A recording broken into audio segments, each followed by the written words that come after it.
We're going to be the one office that does it differently. Yeah. What I find fascinating is I got to see basically the beginnings. Yeah, there's some risk there because a lot of people who do the stuff that we do, they want to get paid right away. It's either got doom and gloom or, oh, nothing's going to change. Our definition of unreal is something so amazing, it's almost unbelievable. I mean, you got a long ways to go. You're still kind of a young buck. My biggest fear, if you will, is running out of time. That's a big mission. It says 100 in 08. He changed my license plate. I'm going to be the guy that tells the truth of what it takes to succeed in real estate.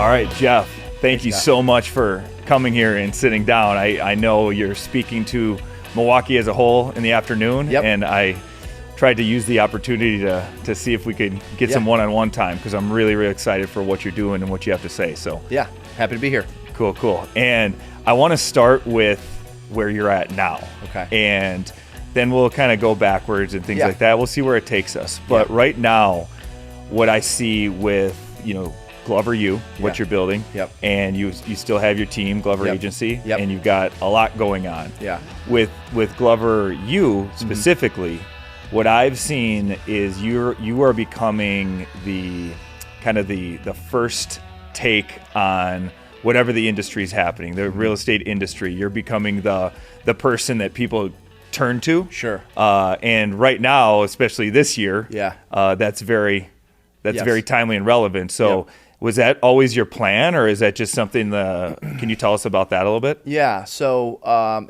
it was my plan, I would say, since 2005. Okay. Yeah. And it all started when I got the opportunity to run a real estate brokerage. I had no business running a real estate brokerage. I was only 20 years old, 2 years in the business. A lady by the name of Kathy Schweitzer hired me to run one of her offices and saw a lot of potential in me, whatever. And by the way, the rest of the story goes, they were getting ready to close the office, so they didn't really have a lot to lose. So that's a conversation for another day.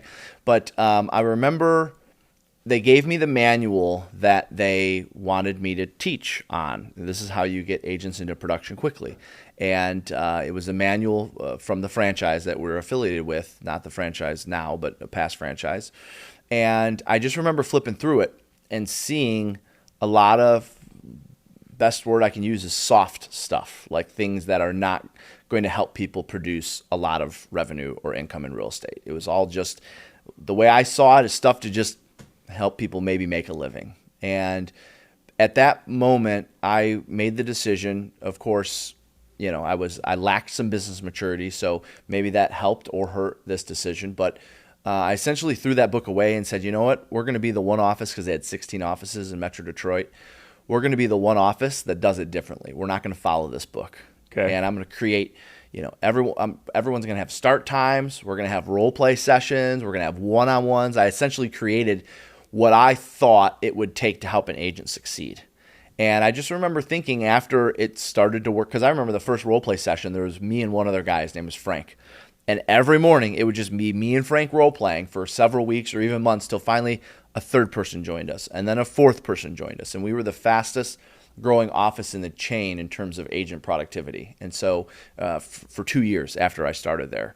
And I just remember thinking to myself, if I ever get the chance, I'm going to be the guy that tells the truth of what it takes to succeed in real estate, because so much of the real estate training today is set up to help agents cap or help them hit a certain level of production or certain level of volume. And beyond that, there's not a lot of really strong sales training. And I just remember thinking back in 05, if I ever get a microphone, if I ever get the chance, I'm going to be the guy that tells the truth. Okay. And so I guess it started back in 05.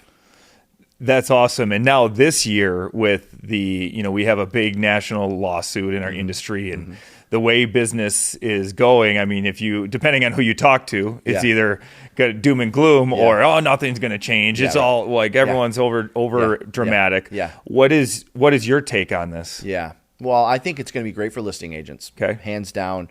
Listing agents have always been, there's a reason why the saying, buyers pay, but listers last. Anyone in real estate has heard that at some point in time.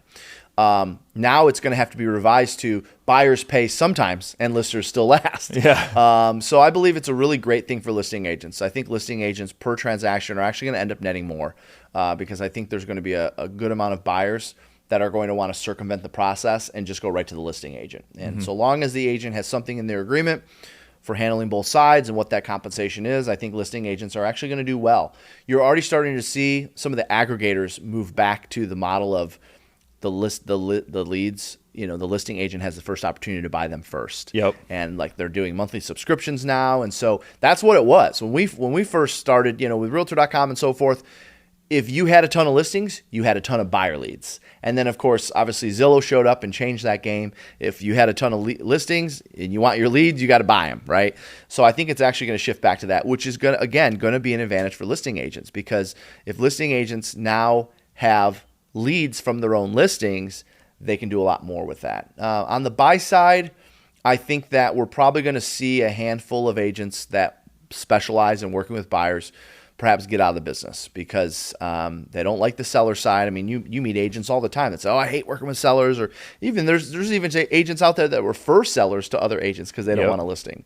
So I think that group of agents is going to struggle the most. And the really strong buyers agents, hear me out on this, the really strong buyers agents actually have a potential of making more, I think, because we've already started seeing commission compression in the MLS prior to this, to where listings have been offering 2, 2.5, 1.5 lower amounts than maybe what would be considered average. Yeah. And where I'm from, you just accept what's offered in the MLS, and you don't get your buyer to pay the difference. It's kind of, I almost see it as like almost morally wrong to do that. Well, now of course that's going to be the way business is handled. So I think that agent has an advantage, because now if you've got a buyer's contract at X amount, and in the ML or in the negotiations, you're only able to negotiate Y. As long as the buyer fully understands they're responsible for the difference, you're guaranteed to get that amount every time because you have a contract saying so. Where up until this point, it's been kind of loose. It's been just whatever's offered in the MLS. So I think it's a great thing for listing agents. I think it's a good thing for strong buyers agents. And unfortunately, I don't think it's a good thing for the average buyer agent or the agent that just loves working with buyers. I think that agent is going to struggle the most. Mm-hmm. And I see it as when you're working with a buyer, it's the same skills as working with a seller now. Yeah. Because you're going to have to do the same negotiation. Get a listing agreement signed, get a buyer contract signed. Where, let's be honest, I mean, in the last 5 years, we didn't even really need buyer contracts. It was show the house, write the offer, and they do the buyer contract at time of offer, right? Yeah. And that's not going to be the case anymore. If you alluded to Zillow or Realtor.com, they give the same lead to 4 different agents. And so even if you wanted to be professional and say, hey, let's meet, let's go through our options, this is how you want to be represented, they'd say, no, I want to see the house. These other agents will just show me the house. Yeah. And now this new change will be, no, we all have to have that conversation. Yeah. It kind of levels that playing field, and it forces more skills to happen. It does. And, I still think, and I'm encouraging agents to introduce either a non-exclusive buyer agency agreement or like a one-time buyer agency agreement just to meet the buyer, just to get the showing, because you still got to create the relationship. You're going to have a real tough time getting a buyer to sign an exclusive contract with you after they've just met you for 5 minutes. Yeah. So do something that's non-exclusive to create the relationship, and then after you show them 2 or 3 homes, then switch to the exclusive. There's nothing that says it has to be an exclusive buyer agency agreement. It just says if they work with you, what your fees are, right? Yeah. That's what's covered. And it starts the conversation. That's and right. I even used to say, take me for a test drive. Mm-hmm. You could do a 2-day, whatever, that's right. test drive me and see what you like. And so, but it starts that conversation. Bingo. I like and that. What I noticed about GloverU in particular is you guys came out, it seemed like day one with with the book, conversations that you can have, you came out with a video on just the thoughts and just kind of as a leader, kind of settling us all down. Yep. Yeah. Yeah. We had that. One of the advantages that I have is because I'm in the trenches. So I had already, as soon as it came out, I was already on an appointment with buyers and sellers. Within 2 days, they were bringing it up. So I knew I had to come up with some new dialogues and some new responses and word tracks. Yeah. It's always changing. Yep. How big is how big is GloverU now? How many people does it encompass with your Facebook and everything you got? Well, in terms of like actual paying clients, I think, at any given time, we're somewhere around 500-600. But in terms of like people that plug into our stuff, I mean, most of our webinars today get well into the thousands. Our events are now over 1,000 people that come to our events. So yeah, it's growing pretty quickly, but I think that the growth is because I'm in it. I know what agents are going through, and I know how to respond quickly to it. And you guys sell about on average, I think 1,000 homes a year. Our team, Glover Agency, usually between 900 and 1,000 homes a year. I passed the baton on that recently to Taylor Kerrigan, who was my director of operations for years. And she still handles a lot of the operations, but she really wanted to exercise her sales muscle. And so she's now the leader of Glover Agency. That's amazing. I didn't know that. Mm-hmm. And you would do on average, around 100 of those yourself? Yeah. So in the last decade, I've averaged over 100 personally. Okay. That's right. Yeah. Per year? Yeah, per year. So when you do 1,000 in a year, that's a career for most realtors, right? I guess a so. good Sure. career. Yeah. Mm-hmm. And so the drive, the force, everything is just top of the line. Yeah. And so when I think, and I know you know this and you say this, but what makes you different in your coaching is you're doing it. Yeah. There's coaches that have sold 2 houses and say, hey, look at me. Yeah. And then there's coaches that sold houses 25 years ago and say, hey, look at me. Yeah. And right. You're committed to just staying in it right now. And that's the thing. People say, Jeff, why are you still in production? Because anyone can slap the title coach or trainer or speaker on their business card, but not everyone can actually say, I'm one of the few that's in it with you. Mm-hmm. And that's why. And it's pretty cool. I mean, just today you're teaching a class for Milwaukee area from 1 to 4. Yep. And you flew in at 8:40 and you took your team Zoom at 9. Yep. And now you're doing this and you got another, a couple more before we start. Yeah. so I mean, I can see behind the curtain why and how you do it. Yeah. What I find fascinating is I got to see basically the beginnings. Yeah. You were at one of the first events. And the event was awesome. Yeah. Don't get me wrong. I left there. I'm like, this is amazing. Yeah. But if I were to go to that event today, I'd be like, what? What's going on? Uh-huh. And so I got to see the very beginning and the seed or the idea just really coming to life. Yeah. And now, so I guess where did that start? What was the first event? Do you remember how many were there? So the first event was actually not in Battle Creek, Michigan. Okay. It was in Mount Pleasant, Michigan. So the central part of the state, actually where Central Michigan University is.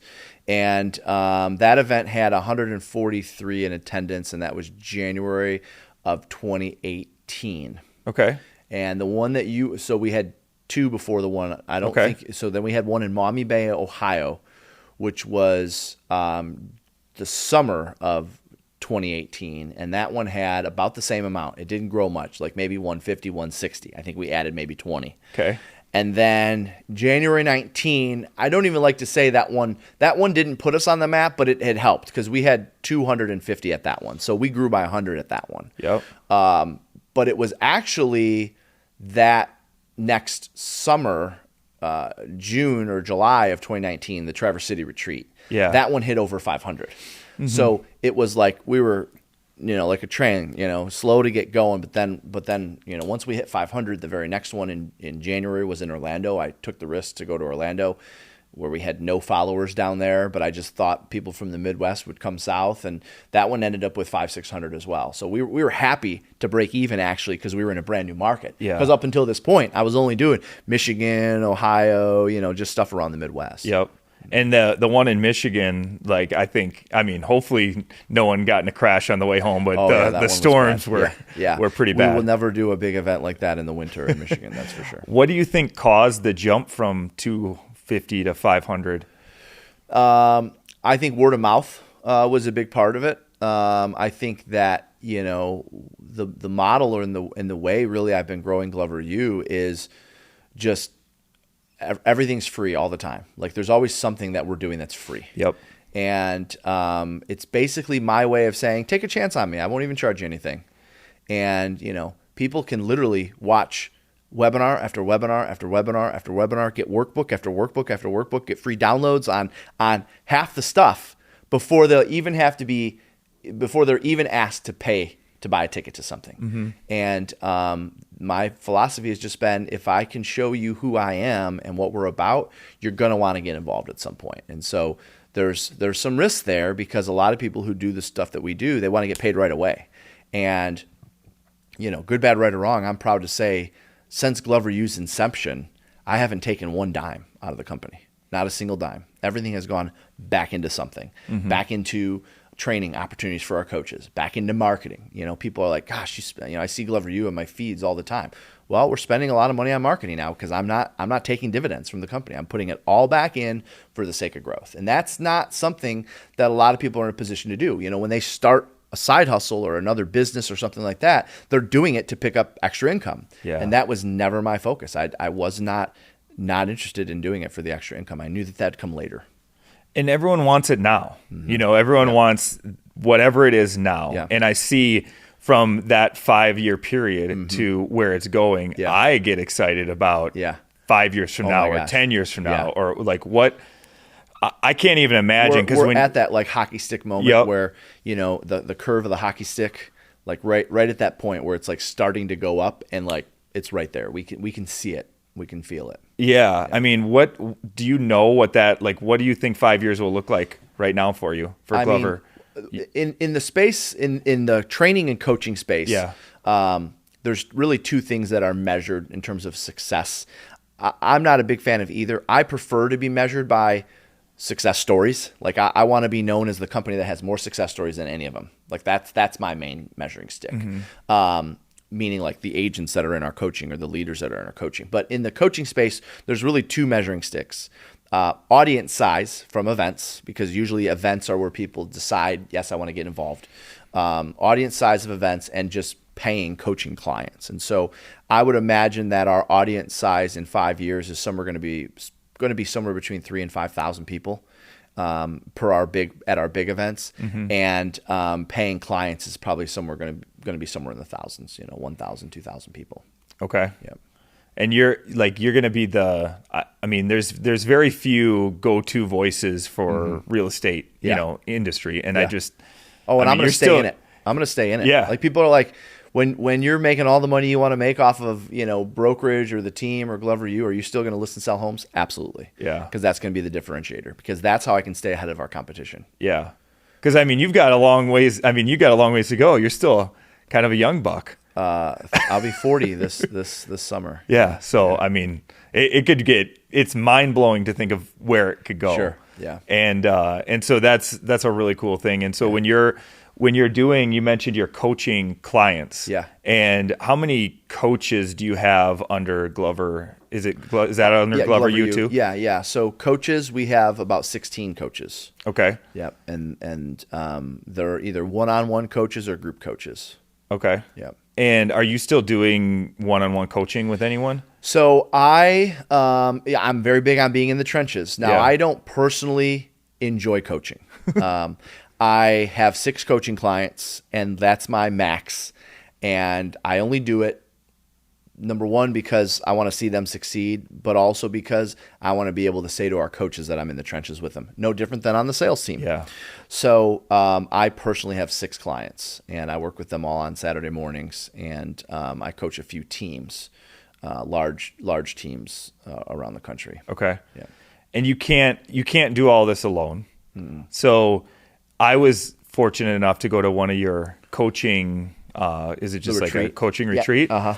Where you're basically pouring into your coaches. That's right. And growing their lid. Yep, that's right. And we got to meet the Detroit Tigers coach and behind the scenes at Little Caesars, and just your motto is live unreal. That's right. And when you say testimonials, you really want people to have unreal life. Yeah. Right? Can you explain that, what that means to you? Yeah. So that's my personal mission, is living an unreal experience in everything we do. So our mission is to impact millions to live their most unreal life.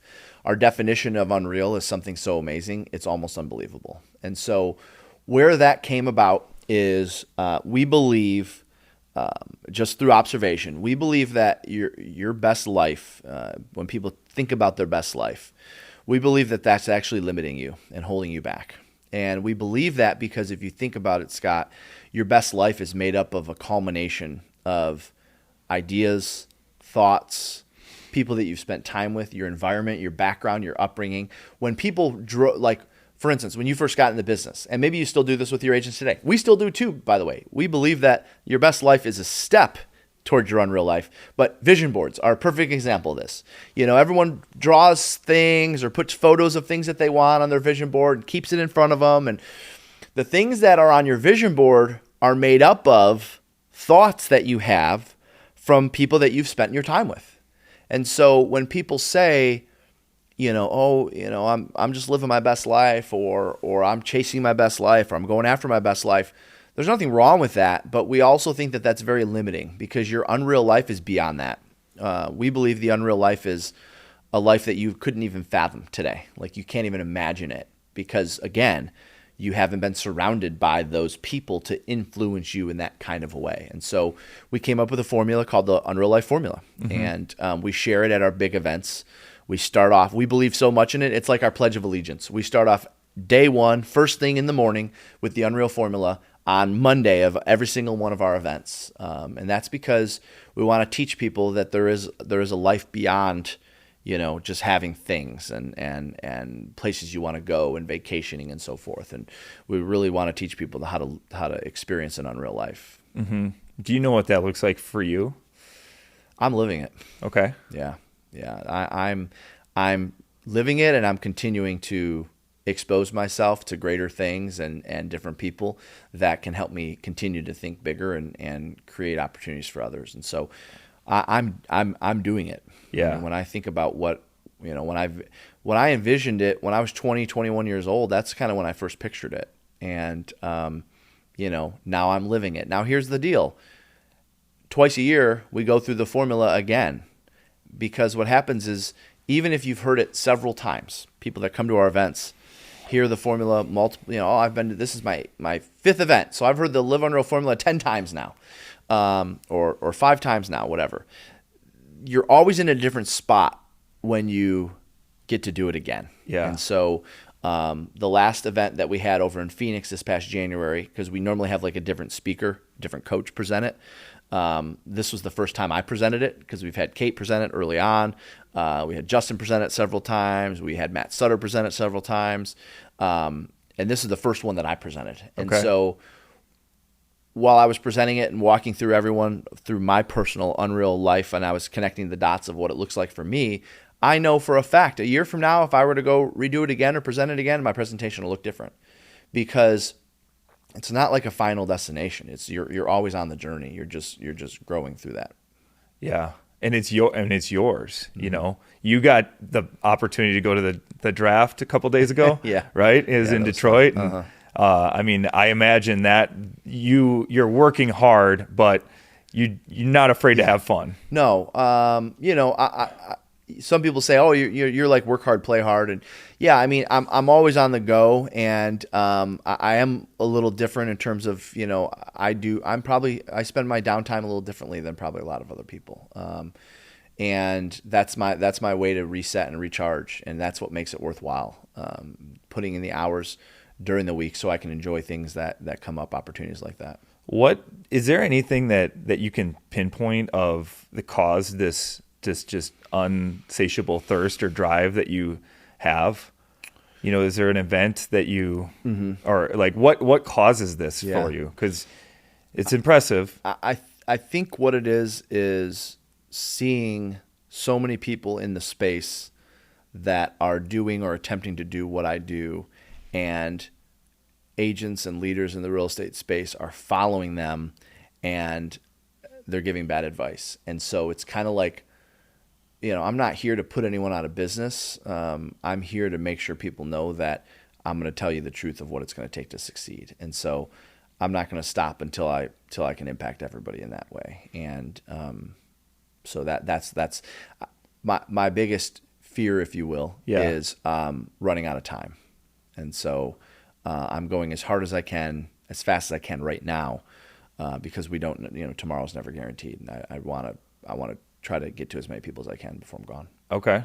So you have that kind of like time, you're like shrinking time, or it's always about like getting that done from a legacy standpoint, or is that part of it? I'm not there yet. Okay. I'm referring more to the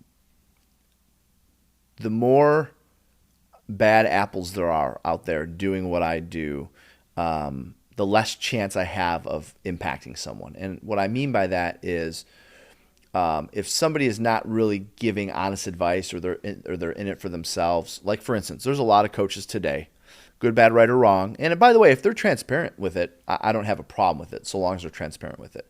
There's a lot of coaches, quote unquote, today that are coaching for the purpose of recruiting. And, they'll invite you to their events, or they'll invite you to their space, or whatever it is they're doing. And their goal is not to help you be better. Their goal is to get you into their funnel to be one of their agents in their downline, in their revenue stream, or whatever it is. Yeah. And so the reason why I'm on this mission to go as fast and hard as I can right now is because what happens is, if somebody falls for that line of thinking with someone, the chances of me getting in there and saving them, or helping them, or giving them honest advice, they're going to be closed-minded to my advice, because they're already linked up with, the person that's leading them. Yeah. And so I just have to go as fast, as hard as I can right now, because I need to get in the middle of some of that, because otherwise agents are just going to be given bad advice, or told things that they wanted to hear just to get in someone's recruiting funnel. And that's one of the things that drives me crazy about this industry. And that's a big mission, Yeah. that's awesome. So what fears did you have starting this, or like what kept you up at night, or what did you doubt? Or were you always like, hey, this is going to be awesome? Or biggest fear I would say in the GloverU space would be like, what happens if no one shows up? That would be a really tough thing to handle. Yeah. And that was a concern early on. And so how I overcame that, like just some little tactical things. Yeah, I was just going to ask that. Yeah. I always set the room for substantially less than tickets we sell. I always take, whenever we're doing a free webinar or anything like that, I always cut the number in half and say, okay, it's going to be maybe half. I've always been very conservative with my estimates of how many people are going to be in the room. So that way I'm not disappointed. That's number one. Number two, and this goes back to an early on lesson, which I think you'll appreciate. I'm very public with my goals. So, I came out, we proclaimed on the GloverU website, the number one producing real estate coach in North America. All right. I did, of course, some research before we put that out there. But the point is that if that's what we're promoting and what we're blasting out, I better stay there. I better stay in that position. And so the lesson in that is sometimes, the lesson in that is the more people we tell our goal, no matter how crazy it is, the more likely it is to happen. And a funny story to back that up. So I was, this was 2007. I sold 43 homes in 2007. And I was a trainer for the company, but I was also a realtor. And I made the decision in 2008 that that was going to be my first year that I was going to sell 100 homes personally. No admin, no team, no nothing. And so there was a gentleman who was in my training class who happened to be my roommate. Like he was getting trained by me, but he also rented a bedroom from me in my house. And we went to a conference together, and at the conference they talked a lot about accountability and this and that. And I signed up for coaching, and when we got back, his name's Ryan. He's in the west side of Michigan now.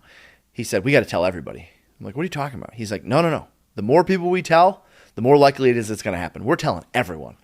And I'm like, Ryan, cool your jets. Because, by the way, going from 43 to 100 is like not normal. Yeah. He said, nope, we're telling everyone. So maybe a month into the year, I'm walking out to my car, and I notice in my license plate frame, it says 100 in 08. He changed my license plate because he was a roommate, so he had access to my wallet. He had the VIN number of the vehicle, and he did it all online, and I got a new license plate that says 100 in 08. I said, Ryan, everyone's going to ask what that's about, especially in our office. Yeah. He said, that's the point. I'm like, but you realize if I don't do this, it's going to be pretty embarrassing. And so, we would go places. He would tell the number one agent in town, oh, Jeff's going to take you down this year. He's going to sell 100 houses.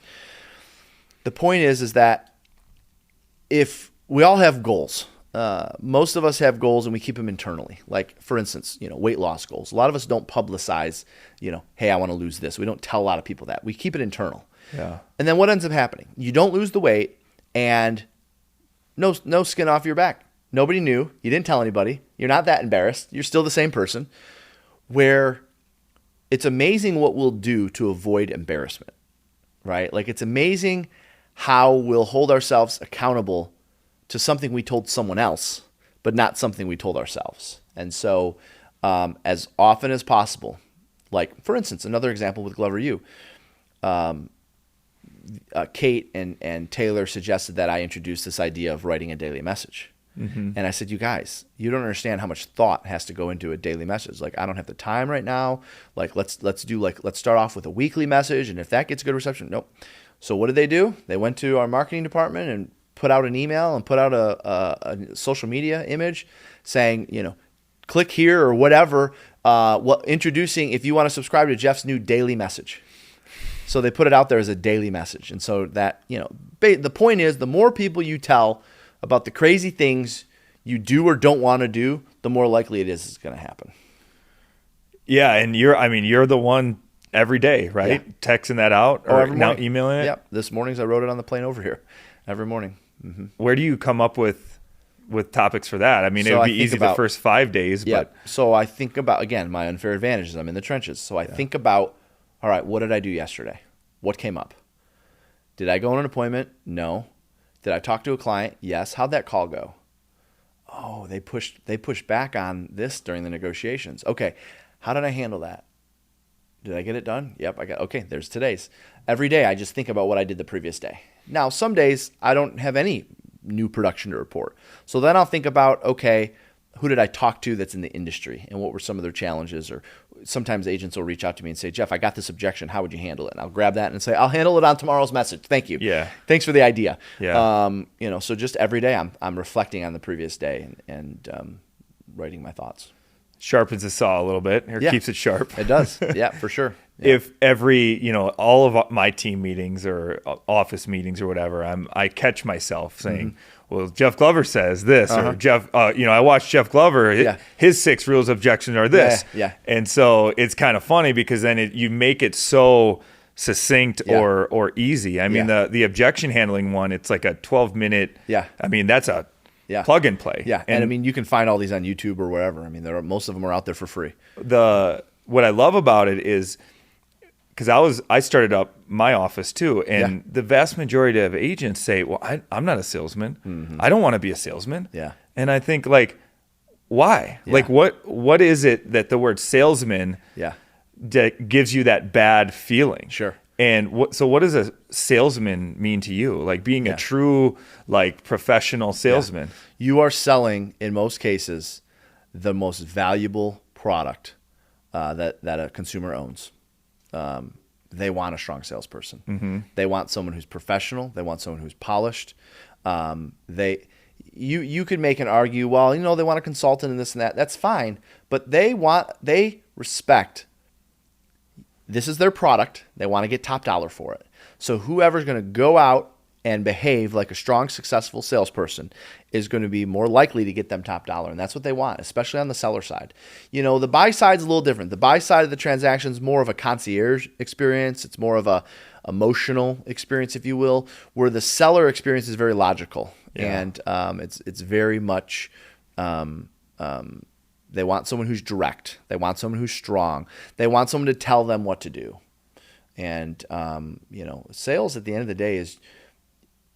Last thing I'll say on that thought is people make a decision of who they're going to hire based on how you make them feel. Think about that for a second. People make a decision on who they're going to hire based on how you make them feel. Well, how do you make someone feel a certain way? Based on what you say. So everything that comes out of your mouth is a dialogue that's designed to get you a result.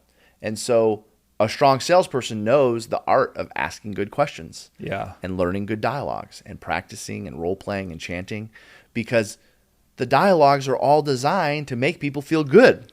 And if you make them feel good, they're going to feel good about hiring me.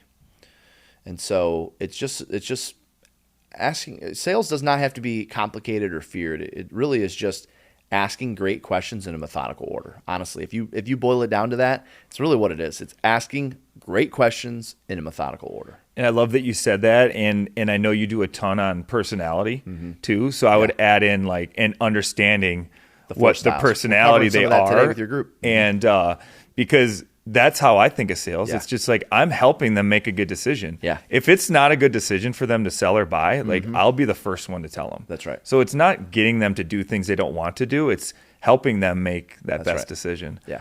I love that. And you're just the best in the business at defining that and at just like systematically like making that happen. Yeah. And I appreciate it so much. Thank you. There's a term that has gone viral now called Glover Lover. Oh yeah. And I'm sure you love that one. Yeah. But I would have to say I'm one of maybe the longest tenured Glover lovers, Yep. but I'm hopefully the tallest. Yes, you are the tallest. Okay, good. Yes. So I got something going for me. Yes. That's right. That's awesome. Anything? I know you got to get going to Yeah. your things, but is there anything that we didn't cover that you want to mention? No, I think the biggest thing is that right now is a great opportunity to take some serious market share, because here's what I know in 22 years of doing this.